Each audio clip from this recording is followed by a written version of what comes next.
Both of you for holding this town hall meeting. I think it's excellent. Democracy only works when the people are allowed to have a voice in the people's house, and I do greatly appreciate that. I'm also glad to see that you want to end the corruption tax. I hope, Senator Kirk, that you'll stick by your promise to add transparency to the 527s so we can find out who's funding these campaigns. I think that's very important to preserving our democracy.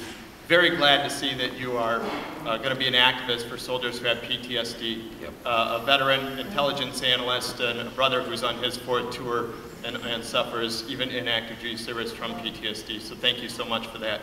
I do admit, though, that I'm part of a living wage job coalition here in the Fox Valley, and I'm gravely concerned about your promise to offshore and outsource more jobs to Colombia, to some of the other countries that you mentioned.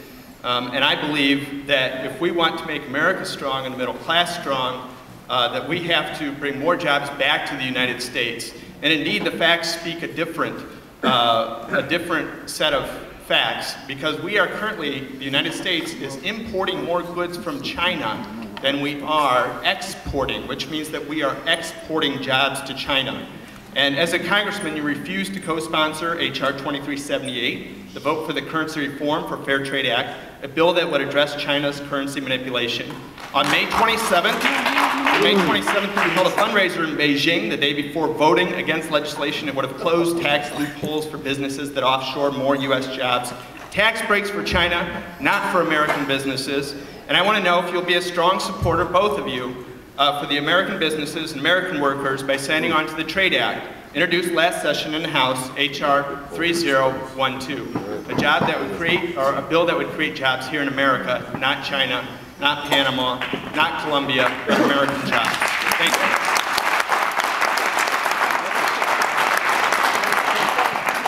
We have a difference of opinion. I agree with the president. You don't.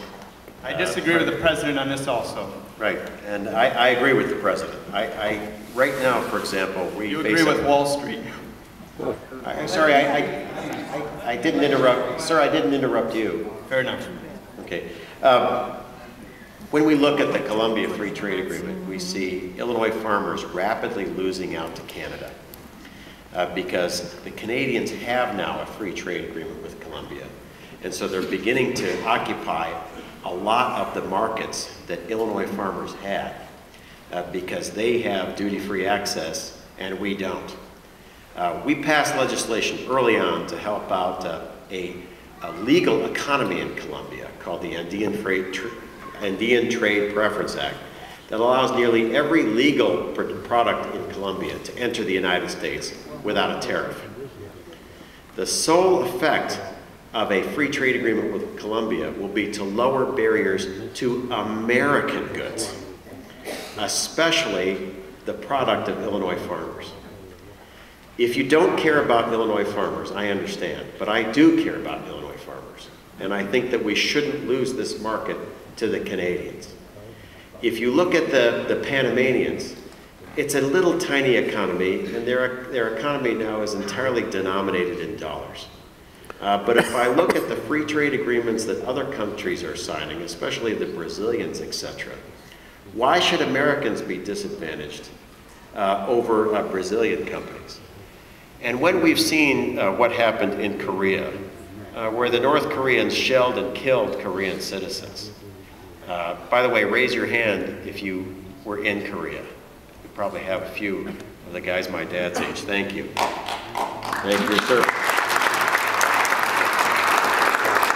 The political connection between us and Korea is very strong, making sure that there is no second Korean War. Building up the connection between our countries is something that Barack Obama and I agree on, that we should do. The president went to Seoul. We've signed this agreement. But my first and foremost priority are to the jobs in the state of Illinois. Our state is an exporting state.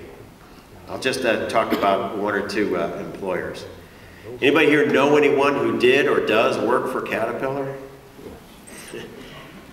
When we look at what Caterpillar produces at its big plant in Aurora or the facilities in Peoria and Decatur, now 2/3 of what they produce is sold overseas. I am not for killing 2/3 of their business. I am for expanding their business. I mean, we think about who the #1 exporter in America is. Anybody know who the company that's the #1 exporter? Boeing. It's Boeing. Where are they headquartered? Illinois. Anyone know who the #2 exporter is in the United States? The #2. Motorola. Where are they headquartered? Illinois. When you add it all up, there are definitely people on the far progressive left that want to cut off trade with other countries. I just waged a Senate campaign against Alexi Giannoulias. Alexi Giannoulias said that we should renegotiate the North America Free Trade Agreement. But the #1 producer, or the #1 purchaser of Illinois exports are the people of Canada. The #2 producer of Illinois exports are the people of Mexico. And the #3 purchaser of Illinois exports are the people of China. During the campaign, he wanted to trigger a trade war with Canada, Mexico, and China.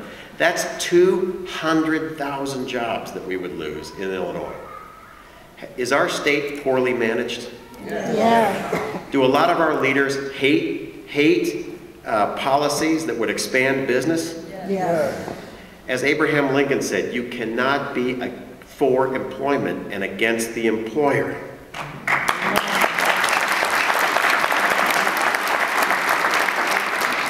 We went through a terrible round of protectionist legislation in the 1930s called the Smoot-Hawley Tariff.